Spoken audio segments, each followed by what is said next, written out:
Baruch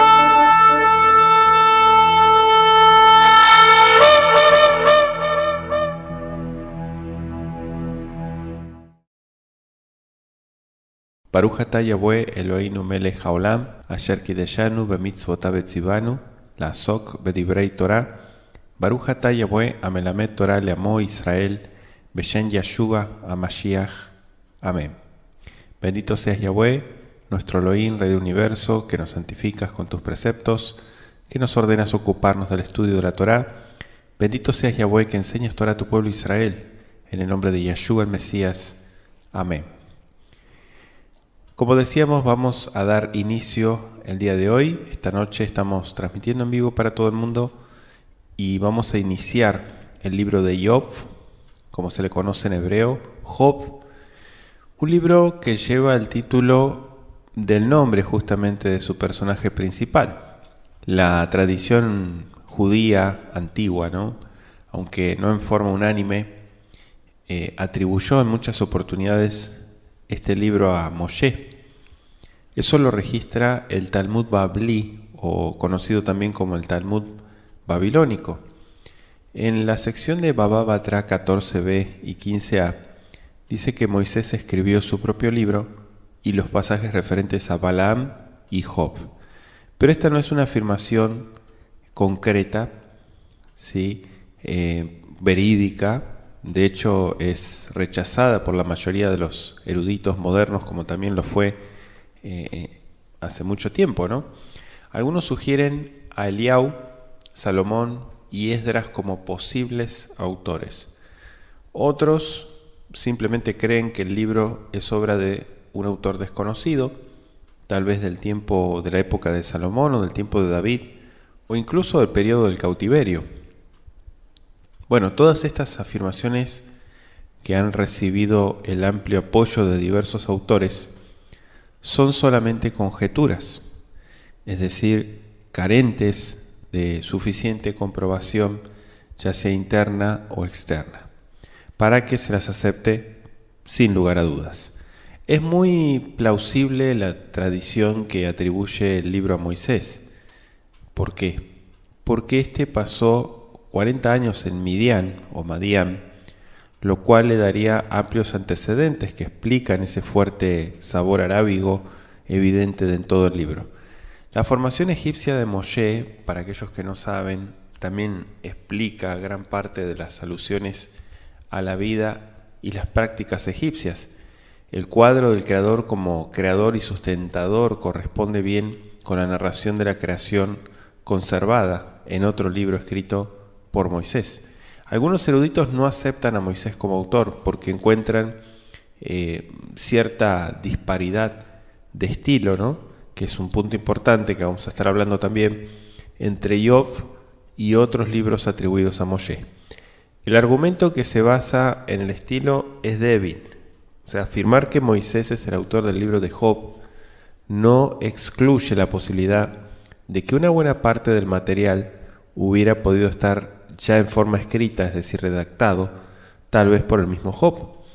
El tema de Job es completamente distinto del de los otros libros de Moisés y por lo tanto requiere otro enfoque. Por otra parte, puede demostrarse que hay semejanzas notables de estilo. Por ejemplo, ciertas palabras usadas en el libro de Job aparecen también en el Humash, es decir, el Pentateuco, pero no en otro lugar del Tanaj. Muchas otras palabras comunes a Job y el Pentateuco rara vez son usadas por otros escritores bíblicos. De hecho, el título El Shaddai, que significa el Dios Todopoderoso, se usa 31 veces en el libro de Job y 6 veces en el libro de Génesis, pero no aparece en esta forma particular en ningún otro libro de la Biblia. En cuanto a la historia de este libro, enfocarlos, en primer lugar sabemos que corresponde a la sección de Ketubim, los escritos, o sea, la sección poética. Es un poema. De hecho, lo vamos a estar estudiando y analizando desde esta perspectiva. Como decíamos, un poema acerca de la experiencia humana y su autor es un profeta de Elohim. Se revela el tiempo aproximado cuando se escribió el libro durante la permanencia de Moisés en Madián. Decíamos, Job puede haber sido contemporáneo de Moisés. Este concepto respecto de la fecha cuando se escribió revela por qué el libro no menciona el Éxodo ni sucesos posteriores a él. Los tales aún no habían ocurrido. Los eruditos que procuran colocar a Job en los días de Salomón o más tarde deben explicar la ausencia de alusiones a esos hechos históricos tan importantes en Job. La similitud que hay entre Job y la literatura sapiencial no indica que Job copió el estilo de Salomón o de sus contemporáneos. Es tan razonable suponer que Salomón recibió la influencia de una obra maestra como es Job. Como suponer lo opuesto, claro. No necesitamos aceptar ninguna de las dos posiciones. En cuanto al escenario del libro de Job, es propio del desierto de Arabia.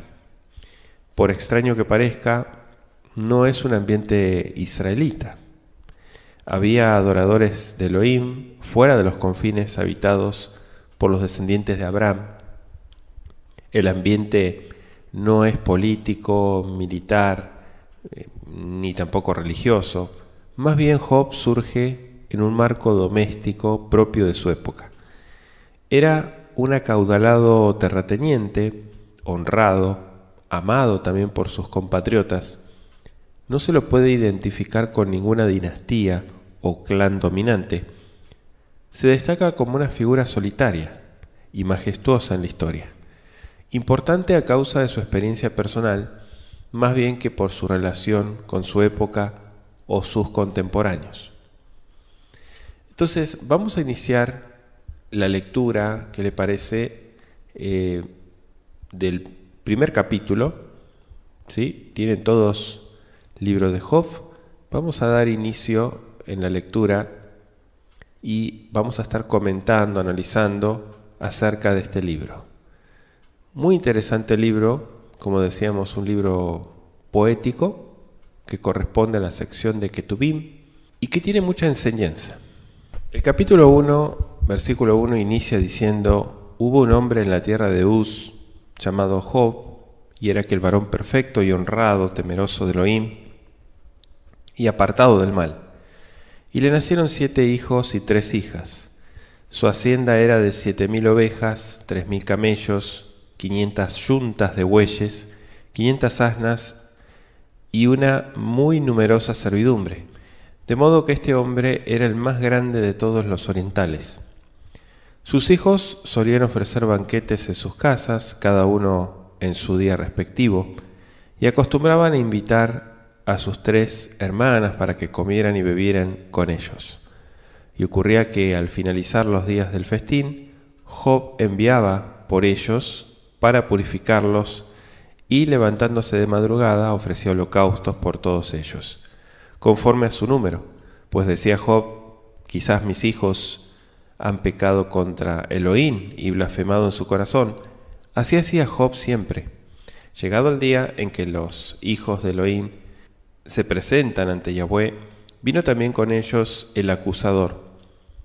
Y Yahweh preguntó al acusador: ¿de dónde vienes? Y el acusador respondió a Yahweh y dijo: de rodear la tierra y andar por ella. Y dijo Yahweh al acusador: ¿acaso has puesto tu corazón contra mi siervo Job, porque no hay como él en la tierra, varón perfecto y honrado, temeroso de Elohim y apartado del mal? Entonces el acusador respondió a Yahweh diciendo: ¿acaso Job teme a Elohim de balde?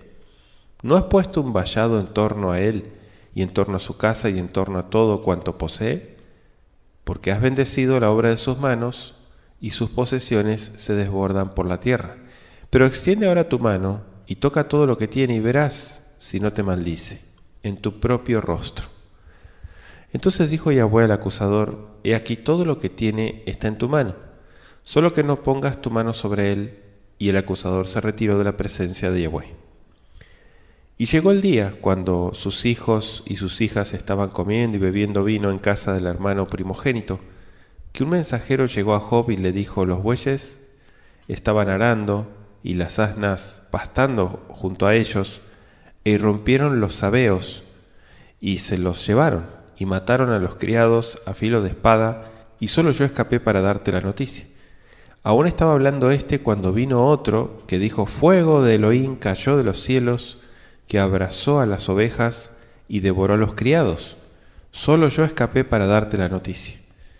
Todavía estaba hablando cuando vino otro que dijo: los caldeos formaron 3 cuadrillas y se abalanzaron sobre los camellos y se los llevaron y pasaron a cuchillo a los criados.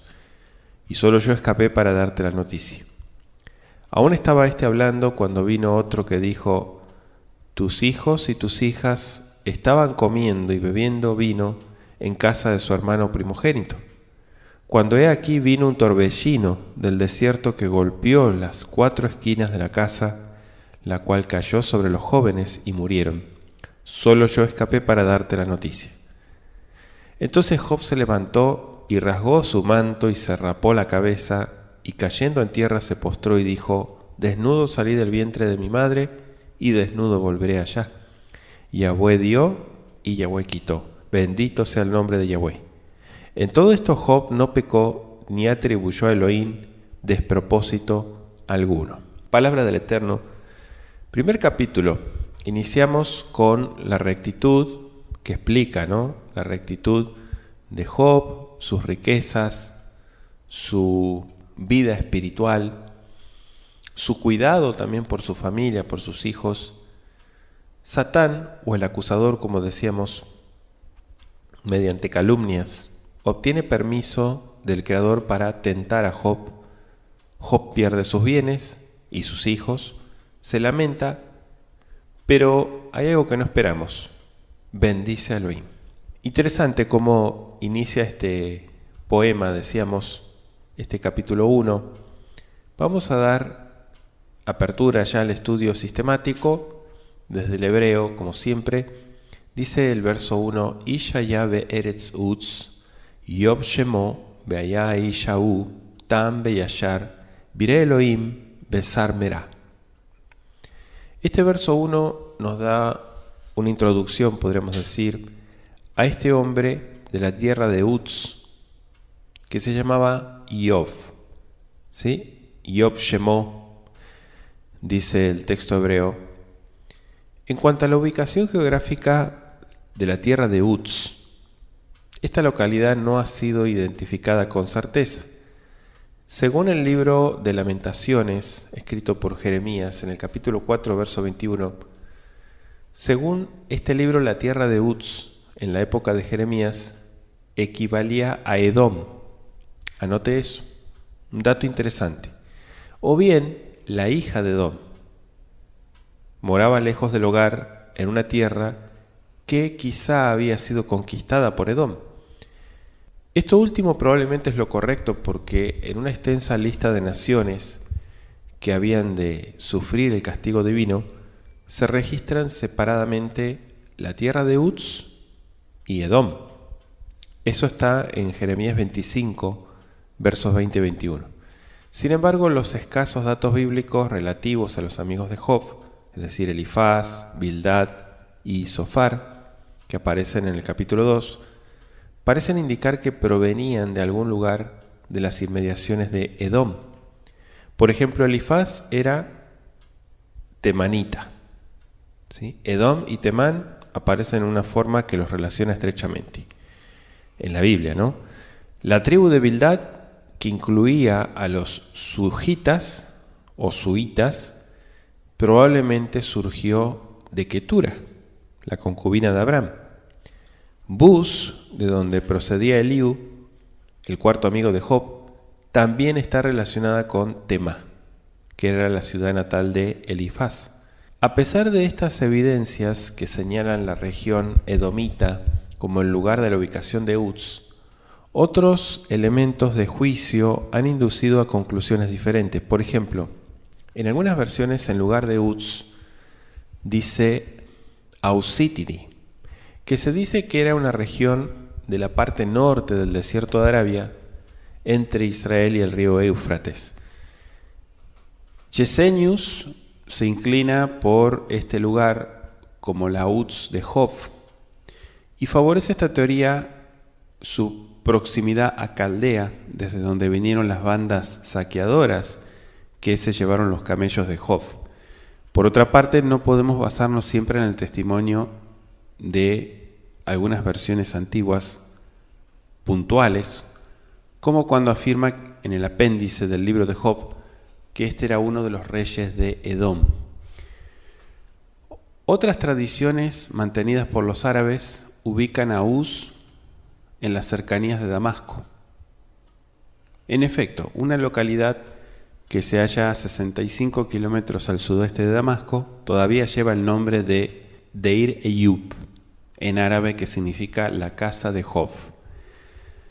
Se han propugnado estos emplazamientos y el sitio ubicado al norte de Arabia porque se habla de Job como el más grande de todos los orientales, en el verso 3. Se supone que este término se aplica a la región al este de Israel. La cercanía de Edom no llenaría los requisitos desde el punto de vista geográfico. Por otra parte, si aceptamos que Moisés es el autor del libro, su orientación geográfica pudo haber sido la de Egipto o Madián antes que Canaán o Israel. Poco más añade el libro mismo para ayudarnos a identificar a Uz. Los hijos y las hijas de Job vivían en una zona donde fueron víctimas de un gran viento del lado del desierto, dice el verso 19. O sea, vivían en una zona cultivada donde los bueyes estaban arando y las asnas pastando cerca de ellos.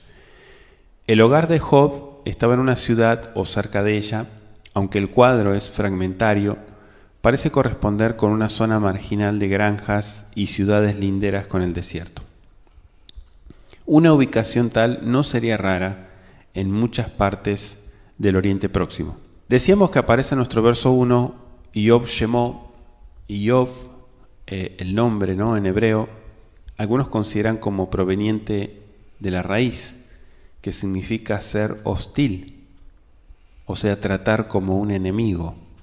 De ahí que Job pueda significar el asaltado, ¿no? Gesenius sugiere que la idea primitiva de Ayab puede ser la de respirar, soplar o bufar sobre alguien, como una expresión de ira u odio. Sin embargo, no se puede demostrar que el nombre Job provenga de esa raíz. No obstante, no es raro en las Escrituras que el nombre de un hombre describa sus principales características. Sin duda, estos nombres sonferían posteriormente en la vida, como lo fue el de Israel, ¿no?, y a Jacob. El nombre Iyov aparece en otras partes de la literatura hebrea, pero tiene la forma Ayab. En las cartas, por ejemplo, de Tel el Amarna, que datan del siglo XIV antes de Mashiach. El nombre también está confirmado por los documentos cuneiformes provenientes de Mari, donde está escrito Ayabum. El Job de Génesis 46:13 no proviene del hebreo Iyov, sino de Iyov. Es diferente, ¿sí? Ahora dice que era Tam. Anótese esa palabra. ¿Qué significa Tam? Perfecto. Esto significa que no implica necesariamente la idea de impecabilidad absoluta. Antes bien significa plenitud, integridad, sinceridad, pero en un sentido relativo. El hombre perfecto a la vista de Elohim es el que ha alcanzado el grado de desarrollo que el Creador espera de él en algún tiempo dado. El término hebreo Tam, que a menudo se traduce como perfecto, en el Brit Hadashah también se lo traduce así, pero como completamente crecido o maduro. O sea, es difícil encontrar una palabra adecuada como traducción de Tam. Algunos traductores han usado la palabra intachable. Sin embargo, esta palabra no parece suficiente para implicar la connotación positiva de totalidad presente en Tam. También dice que era Yashar, otro adjetivo, anótese. ¿Qué era Yashar? Derecho. justo, recto, algo que no está torcido, temeroso de Elohim, viré Elohim. Una expresión bíblica frecuente que denota lealtad, dedicación al Creador. Aquí se busca un contraste entre Job, que era fiel a Elohim, y los adoradores a otras deidades.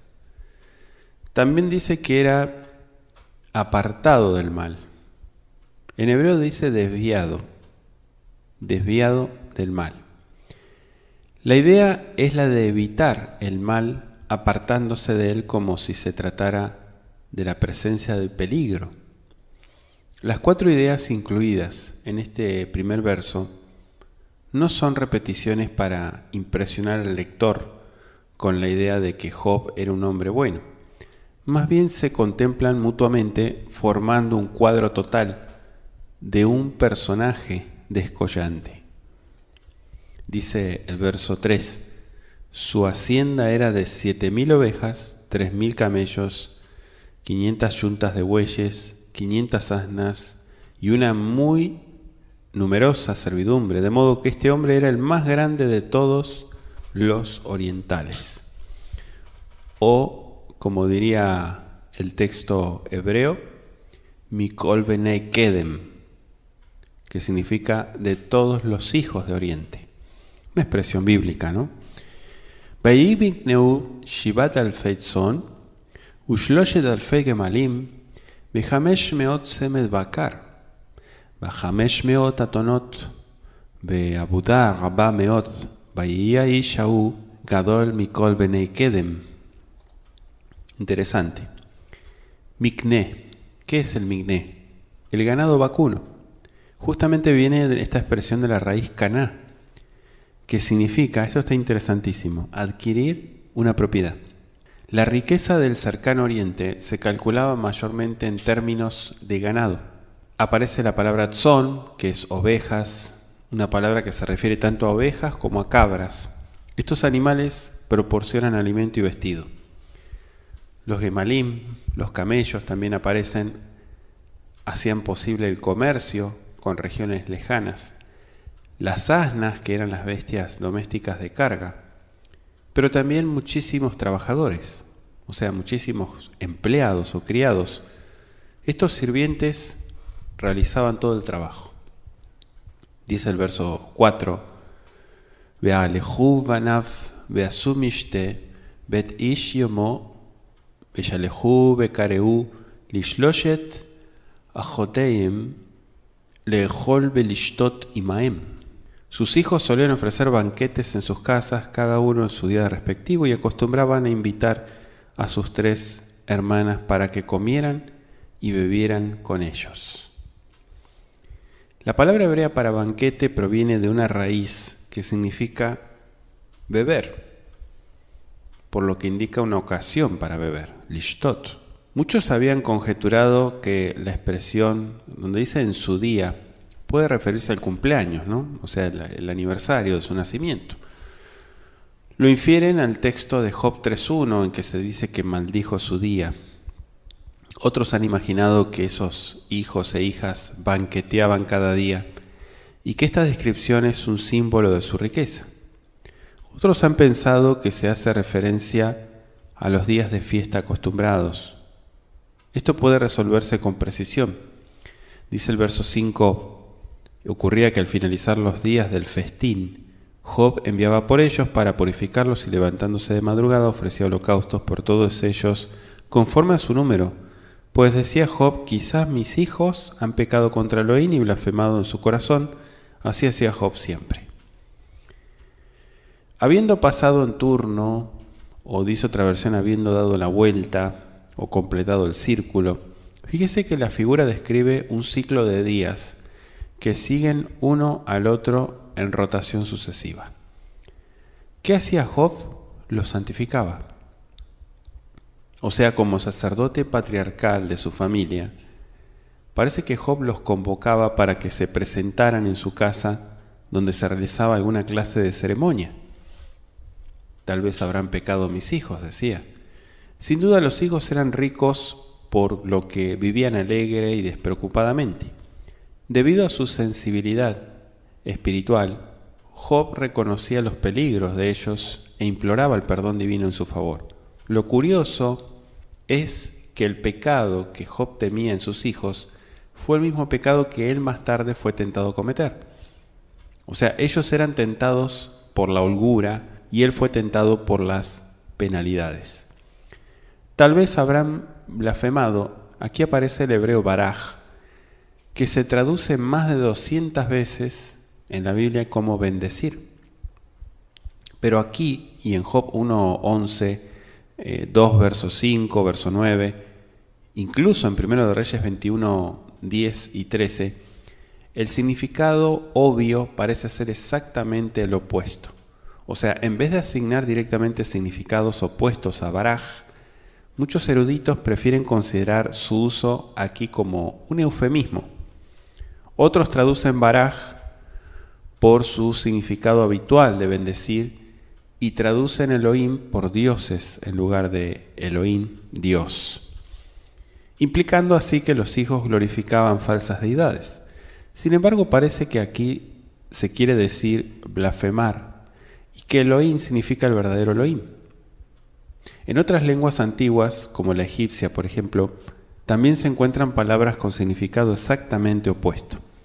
Todos los días, esto, aunque Job era rico e influyente, no permitió que sus responsabilidades disminuyeran su preocupación por sus hijos, a quienes continuamente presentaba delante de su Elohim. Ahora, el verso 6 parece que hace una pausa. Ahí tenemos la fei en el texto hebreo, que indica esa pausa. Dice, Vayei hayom vayabou benei a Elohim leitiatzev al Yahweh vayabou gam a Satán betoham. Llegado el día en que los hijos de Elohim se presentan ante Yahweh, vino también con ellos el Satán, o sea, Satanás, ¿no? Como lo traducen en algunas Biblias, el opositor, o como dice esta versión que tengo aquí, la textual, el acusador. Interesante cómo lo describe. La tradición judía sugiere que ese día fue el día del Año Nuevo judío. Algunos intérpretes posteriores ven en esta frase el día anual del juicio. O sea, no hay necesidad de hacer sincronizar este día con alguna festividad humana. Parece necesario que los encuentros de Elohim con sus criaturas celestiales tengan que corresponder con cómputos terrenales. Es obvio que la frase implica que la reunión se celebró en un tiempo señalado por Elohim. Benei Elohim se refiere a los ángeles. Evidentemente da a entender que son seres celestiales, ¿no? Tanto los ángeles como los hombres son seres creados y en este sentido se les llama los hijos de Elohim. Delante de Yahweh estaban. O sea, no se especifica el lugar y de ahí que no se lo pueda conocer. No parece razonable que la escena hubiera acontecido en el mismo cielo porque Satán, recuerde que estaba excluido de sus atrios, ¿sí? Apocalipsis 12, versículos 7 al 9, tenía acceso limitado a otros mundos. Satán, el adversario, como se le traduce desde el hebreo, un término que proviene de justamente esa raíz, ¿no? Satán, que se traduce como actuar como adversario, ser un estorbo, ser un adversario, un opositor. Este verbo y este sustantivo a la vez se dan juntos en Zacarías 3:1, en donde literalmente se lee: el adversario estaba a su mano derecha para oponérsele. La palabra Satanás proviene directamente del hebreo. ¿Sí? Satanás, así como usted lo está escuchando, es latinizado, pero viene de Satán. O sea, no era uno de los hijos de Elohim mencionado en este versículo. Vino entre ellos, pero no era uno de ellos. Hago la aclaración. El verso 7 dice el texto: Vayomer Yahweh el a Satán, me'ayin tabo vayain a Satán et Yahweh, vayomer mishut va'aretz umeite alech ba. Vayomer Yahweh el a Satán, el verso 8, Asamta libeja al abdi Yov Ki im kamou baaretz ishtam beyashar yere Elohim besar merah. Verso 9. Vayana Satán et Yahweh vayomer ajinam yare Yov Elohim.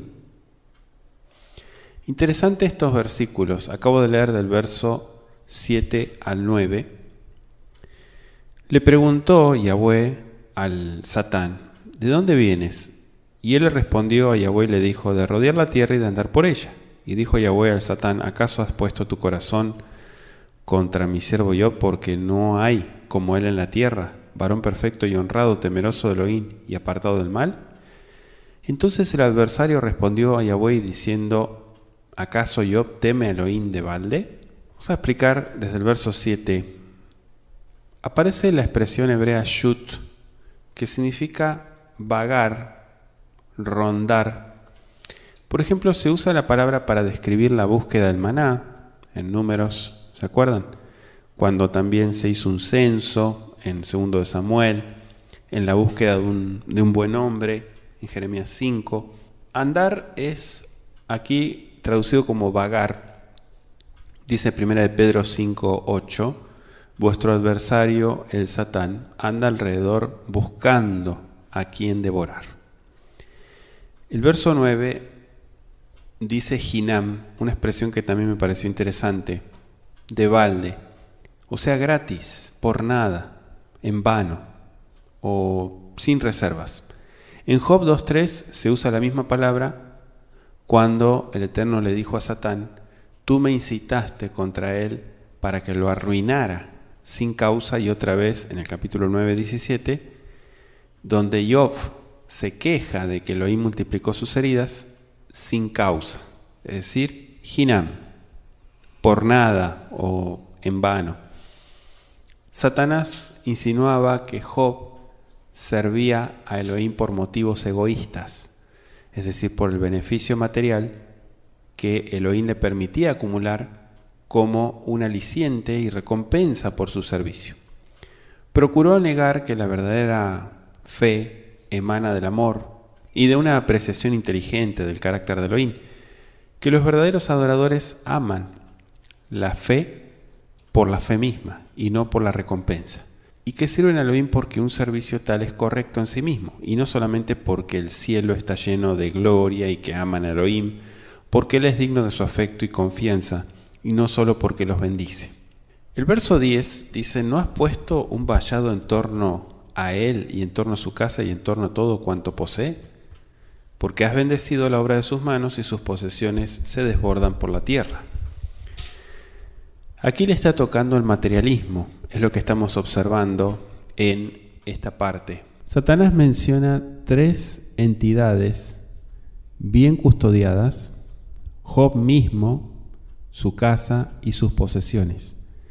La desgracia sobrevino, primero sobre sus posesiones, luego sobre su casa y finalmente sobre él mismo. Empieza en el verso 10 mencionando la palabra mikné, que ya explicamos que son sus bienes, refiriéndose al ganado, lo cual en el Oriente Próximo, en la Antigüedad, a través de este punto, vamos a decir, se determinaba la riqueza de una persona. Han aumentado. Ahí dice el hebreo paratz, que significa abrirse paso, rebosar. Paratz se usa en la expresión de Proverbios 3:10, tus lagares rebosarán de mosto, o sea, de vino. O sea, la prosperidad de Job era extraordinaria. Dice el hebreo en el versículo 11, seguimos avanzando.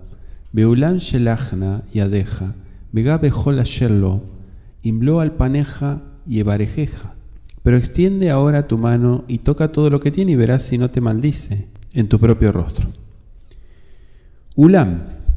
Este ulam es el famoso pero, o sea, una vigorosa conjunción adversativa, así la podemos catalogar en el hebreo, ese pero que molesta, ¿no? Muchas veces, para dar énfasis al contraste entre la felicidad de Job y su actitud ya predicha bajo la adversidad. El texto hebreo puede traducirse con énfasis, O sea, seguramente él te va a blasfemar. Y esto lo podemos comparar con el verso 5, donde explicábamos la traducción de baraj, que significa bendecir, pero aquí está contrastado, maldecir. El texto hebreo, para todos aquellos que ya son parte de la comunidad de estudiantes de hebreo en Kol Shaddai, saben que se tiene que tomar en su totalidad, no en fracciones, para poder entender, comprender mejor e interpretar los textos sagrados. Dice el verso 12: entonces dijo Yahweh al acusador: he aquí todo lo que tiene está en tu mano, solo que no pongas tu mano sobre él. Y el acusador se retiró de la presencia de Yahweh. O sea, Elohim aceptó el reto, dejó de proteger las posesiones de Job, permitiéndole que demostrara que saldría airoso de esta prueba. Yahweh deseaba mostrar que hay hombres que le sirven por puro amor. Era necesario demostrar que el escarnio de Satanás era injusto. No obstante, desde el principio hasta el fin, Elohim encauzaría todo con propósitos de misericordia. Seguimos avanzando. El verso 13. Vayei hayom uvanav uvenotav ochlim beshotim yavim bet achiem abejor. Llegó el día cuando sus hijos y sus hijas estaban comiendo y bebiendo vino en casa del hermano primogénito, el bejor, dice el texto, ¿no? Fíjese que estos pasajes, introducidos en el mismo lapso, presentan el marco para 3 escenas sucesivas. La primera y tercera de ellas ocurrieron en un lugar desconocido, quizá en la región celestial, decíamos el verso 6, y el que consideramos aquí en la tierra. La escena se inicia con uno de los banquetes habituales de los hijos de Job, esta vez en casa del hermano mayor, o sea, el primogénito. La vida de los hijos era despreocupada y feliz, la vida de Job tranquila. Dice el verso 14: un mensajero llegó a Job y le dijo: los bueyes estaban arando y las asnas pastando junto a ellos. Esto indica que no era un día festivo. El verso 15 dice: irrumpieron los sabeos, anote ahí los sabeos, son datos que nos da el texto, y se los llevaron y mataron a los criados a filo de espada, y solo yo escapé para darte la noticia. Los sabeos, según Génesis 10, verso 7, quizá eran descendientes de Cush, o de Abraham, como decíamos, por parte de Ketura, Génesis 25:3. Se ha identificado a los sabeos como habitantes de diversas partes de Arabia. Sí eran árabes. Por eso la ubicación de la tierra de Uz, decíamos, no se puede establecer localizando a los sabeos. Dice el verso 16: aún estaba hablando cuando vino otro que dijo: fuego de Elohim cayó de los cielos, que abrazó a las ovejas y devoró a los criados. Solo yo escapé para darte la noticia. Muchos comentaristas identifican este fuego con los rayos, ¿sí? O sea, en la antigüedad se definía los rayos, los relámpagos, como fuego, ¿sí? O sea que es una suposición. Cualquiera que hubiera sido el instrumento destructor, los antiguos lo habrían considerado como proveniente de Elohim. Los hechos de este gran conflicto tan vívidamente demostrados en este caso no fueron comprendidos, y los hombres atribuyeron al Creador lo que a menudo era obra del Satán, del adversario. Aunque se revelen los perversos artificios de Satanás, los hechos que el Eterno permite son a menudo atribuidos a Elohim. El verso 17 menciona a los caldeos, dice: todavía estaba hablando cuando vino otro y dijo: los caldeos formaron 3 cuadrillas y se abalanzaron sobre los camellos y se los llevaron y pasaron a cuchillo a los criados, y solo yo escapé para darte la noticia. O sea, los asaltaron, mataron a todos los empleados y se llevaron los animales. Los Kashdim, dice el texto hebreo, ¿no? Que son los caldeos. Bueno, interpretando para indicar bandas de Kashdim, merodeadores, que empleaban caballería, arremetieron contra, dice el texto, ¿no? O bien hicieron una irrupción. Estas correrías siempre habían sido muy comunes en Arabia y en otras partes de Oriente Próximo. El verso 19 dice: cuando he aquí vino un torbellino del desierto que golpeó las 4 esquinas de la casa, la cual cayó sobre los jóvenes y murieron, solo yo escapé para darte la noticia. Terrible lo que dice aquí.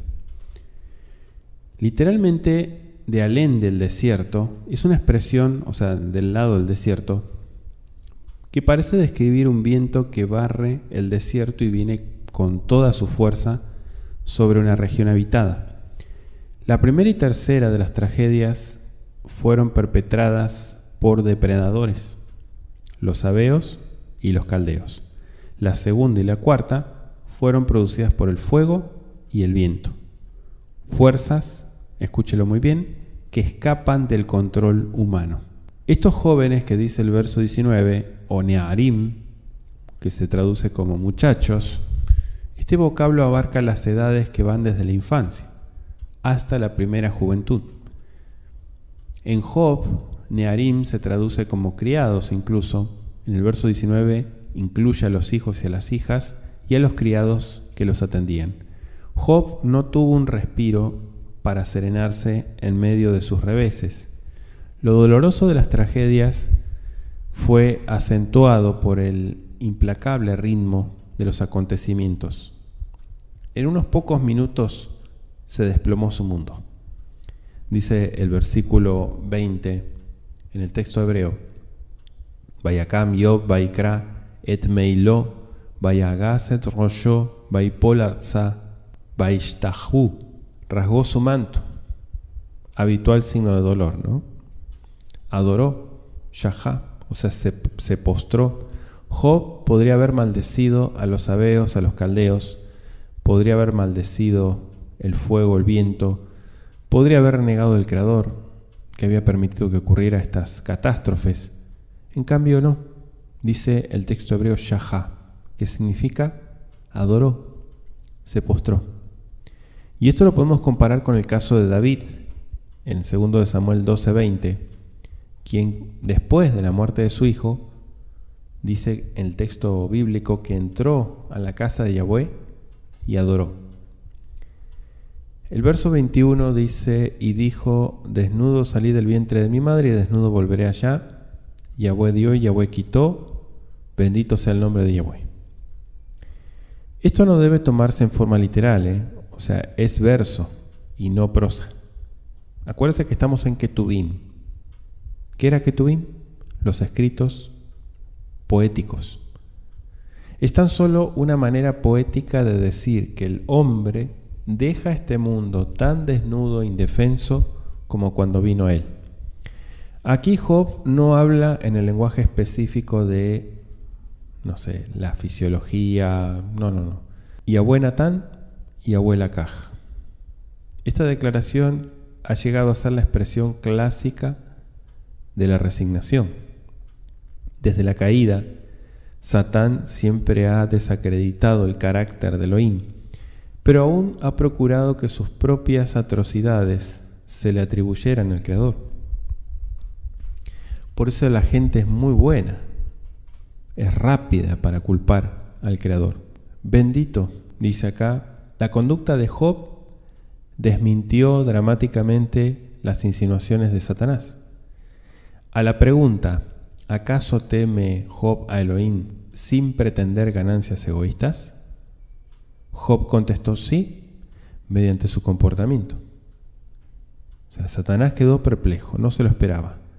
Conocía a muchos que en circunstancias similares habrían blasfemado al Creador, pero el proceder de Job era inexplicable. El último versículo, el 22, dice: Behol zot lo hatayov velonatam tiflal Elohim. En todo esto, Job no pecó ni atribuyó a Elohim despropósito alguno. En hebreo es una expresión idiomática, ¿no? O sea, no atribuyó a Elohim tiflá. ¿Qué era tiflá? Tiflá parece referirse a lo que no está en armonía con el carácter de Elohim. O sea, en su reacción ante la tragedia inicial, nada dijo Job de lo cual más tarde tuviera que lamentarse. O sea, no se dejó dominar por la autocompasión ni por un melodramático duelo. Se mantuvo sereno cuando hombres de menor temple se habrían abatido bajo los terribles reveses. Este es el capítulo 1. Hoy hemos dado inicio al estudio sistemático, esperando que este recorrido a lo largo de este tiempo de estudio sistemático en la comunidad Kol Shaddai sea de bendición para sus vidas. Vamos a llegar hasta aquí por hoy. Hemos visto la introducción a Job y el capítulo 1, esperando que sea de bendición y usted pueda compartir este material también con otros. Le extendemos la invitación y le agradecemos por el compromiso de apoyar la comunidad Kol Shaddai y ayudarnos a seguir adelante. Vamos a dar gracias al Creador por esta oportunidad que nos dio.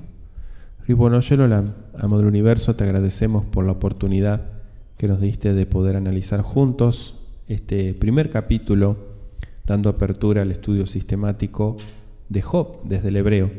Te agradecemos por la oportunidad de reflexionar, de analizar esta porción. En el nombre de Yeshua, el Mesías, muchas gracias. Amén.